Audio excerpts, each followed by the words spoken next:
Hoy presentamos el ciclo hidrológico. Pongan atención. Date prisa, Goku.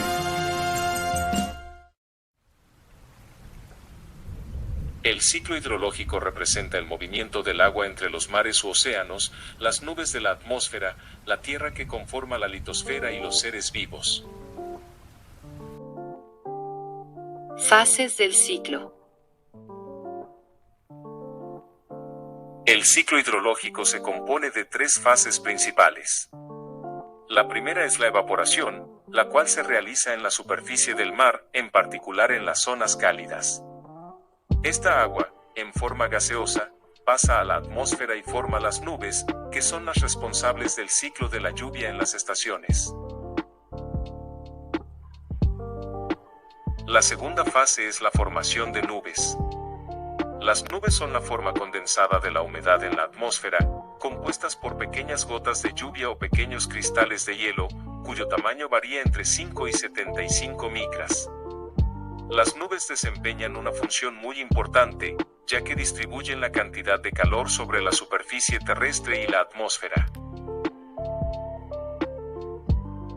La tercera fase es el agua de lluvia que se absorbe en la superficie y se inyecta a los mantos acuíferos y los ríos que llegan al océano. Esta agua, al evaporarse, cierra e inicia el ciclo hidrológico de nuevo.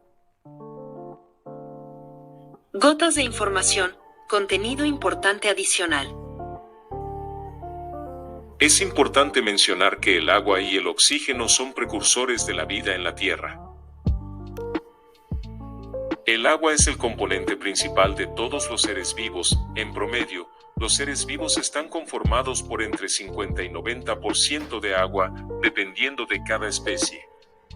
En el caso particular del cuerpo humano, 75% de los músculos y el cerebro se componen de agua, mientras que el torrente sanguíneo contiene 83%.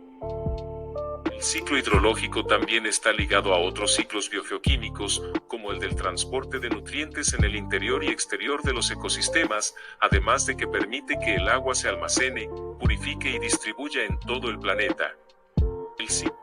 Es importante mencionar que en combinación con la energía del sol y la gravedad, el agua cambia de estado líquido a vapor, de vapor a sólido y de sólido a líquido, y así sucesivamente. De acuerdo con su composición química, el agua es un compuesto estándar, debido a que es la única sustancia en la Tierra que bajo condiciones de presión de 611.73 pascales a una temperatura de 273.16 Kelvin, 0.01 Celsius, puede encontrarse en los tres estados de manera simultánea, fenómeno que comúnmente se conoce como punto triple.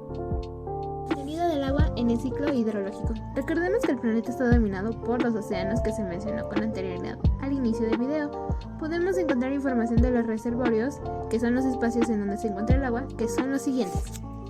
Los océanos cuentan con un volumen de 137, los glaciares cuentan con un volumen de 29, las aguas subterráneas cuentan con un volumen de 9.5, los lagos cuentan con un volumen de 0.125, los suelos húmedos cuentan con un volumen de 0.065, la atmósfera cuenta con un volumen de 0.013, los ríos cuentan con un volumen de 0.0017 y por último la biosfera cuenta con un volumen de 0.0006. Para saber un poco más de este ciclo tenemos un claro ejemplo que son los ríos, ya que el agua se está renovando una vez cada 16 días, donde el agua de la atmósfera está completamente sustituida una vez cada 8 días. Las aguas subterráneas están siendo utilizadas por los seres humanos a tasas que superan con creces sus tiempos de renovación, donde el tipo de uso de los recursos está haciendo que el agua sea efectivamente no renovable. Debemos de tener en cuenta que la precipitación es la caída al suelo del agua contenida en la atmósfera. Puede ser en forma de agua, de nieve, de brumas o de rocío. Con lo mencionado con anterioridad, existen tipos de precipitación, de las cuales son las siguientes. La convectiva.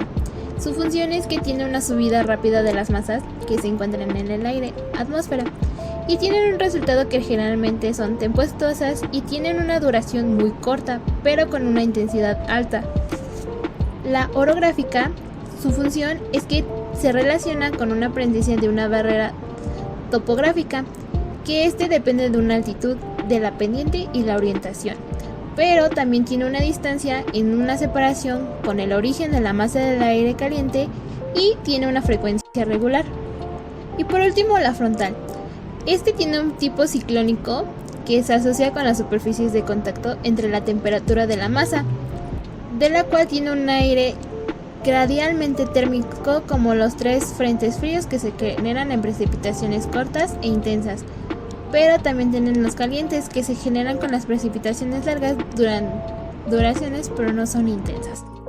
El ciclo hidrológico tiene sus etapas, de las cuales son diferentes, ya que tiene un estado físico y la ubicación del agua que se modifican en las condiciones de su temperatura, su altura y su presión atmosférica, de las cuales se encuentran dos ciclos.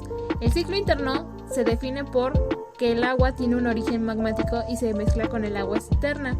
El ciclo externo se encuentra por las fases conocidas como la evaporación, la condensación y la precipitación. Un claro ejemplo de esto es cuando el agua se evapora en la atmósfera y se transforma y se precipita hasta que cae en el océano. El ciclo hidrológico tiene una alteración. Nosotros, como el ser humano ha alterado la purificación del agua, que se hace naturalmente, podemos encontrar la actividad antropogénica que emite grandes cantidades de emisiones. ¿A qué se refiere esto? Que las grandes industrias han hecho que el aumento de la contaminación causan un aumento de temperatura e incrementan los niveles de la evaporización y de la evapotranspiración. Los óxidos de nitrógeno y azufres emitidos, conocido como la generación de la lluvia ácida, dañado y chorroriento que da por su paso, conocida como nuestra lluvia habitual en las ciudades. El cambio de cauces de fluyentes del agua. Esto se refiere hacia las sequías en zonas conocido como en zonas colinales. Normalmente son las que tienen menos desventajas por la sobreexplotación y la demanda de agota las reservas correspondientes de cada sitio. Las descargas de agua sin tratamiento. Esto se refiere a que son de las que provienen de ciudades, fábricas o campos que están contaminando todo el ciclo de agua, donde la toxicidad aumenta y distribuye por todo el planeta. Y por último tenemos la degradación del suelo. Se refiere a que es la capacidad de retener y de transportar el agua, de la cual esta misma pierde algunas de sus propiedades importantes.